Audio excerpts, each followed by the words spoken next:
Speechify was initially built for people with dyslexia who find it difficult to read, but actually loads of people who don't have dyslexia also have found it super helpful as a way of boosting their productivity when it comes to reading stuff. And I've actually got an interview with Cliff Weitzman, who's the founder of Speechify, over on my podcast, Deep Dive. You can check that out if you like. But Speechify is really good. And what's interesting about it is it can essentially read stuff to me. I can read pretty fast myself, but I find that sometimes as my attention begins to wander, I turn on the Speechify read feature and it just makes it a little bit more fun, a little bit more interesting. And I've got like loads and loads and loads of papers here, loads of PDFs that I need to read or that I've read, and it's just, it becomes a bit of a drag sometimes. And so, for example, here's a paper, Back to the Future, the effect of daily practice of mental time travel into the future on happiness and anxiety. All I have to do is highlight the text, I hit Option Q. The ability to project oneself into the future has previously been found to be related to happiness and anxiety. The purpose of the present study was to investigate the causal effect of deliberate mental time travel. So, the first myth that I would like to debunk for your consideration is that you need a good idea to start a business. This is actually a little bit of a myth. You don't really need a good idea to start a business. You just need any idea to start a business. One of my core beliefs as it relates to business is that for most people, your first 3 businesses are very likely to fail. And that is a good thing, because those 3 failed businesses will teach you the skills of how to actually build a business. You learn business by creating a business and by attempting to make it work, rather than by watching loads of videos, watching loads of courses, attending business school, having a corporate job.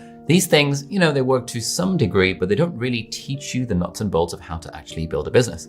It's sort of like riding a bike. You could read all the books you like about riding a bike. You could watch all the videos you want about riding a bike. But unless you actually sit on a bike and try and pedal and realize, oh, okay, you fall off a bunch of times, and then eventually you'll learn how to ride a bike. That is the only real way of learning how to ride a bike. It's the same thing in business. There is this misconception that you need to have a good idea to get started. There's a good quote that I really like from entrepreneur James Altucher, which is that if you can't come up with 10 business ideas, forget about coming up with 10 and instead come up with 20 business ideas. Like, for example, you watching this right now, I'm imagining if you're watching this video that you actually want to start a business and there are various obstacles that are holding you back. And so if I were to ask you, hey, what's your best business idea? You might be like, I don't know, because the bar is so high. But if I were to say, okay, your job in the next 10 minutes is to come up with 50 business ideas, suddenly the bar gets lower and lower. You might think, oh my goodness, I couldn't possibly come up with 50 business ideas in 5 minutes, or whatever the thing might be. But if we imagine a thought experiment, if you had a gun to your head, had to come up with 50 business ideas, they could be as bad as you wanted them to be. You just had to come up with 50 of them in the next 10 minutes. You'd probably find a way to come up with 50 business ideas.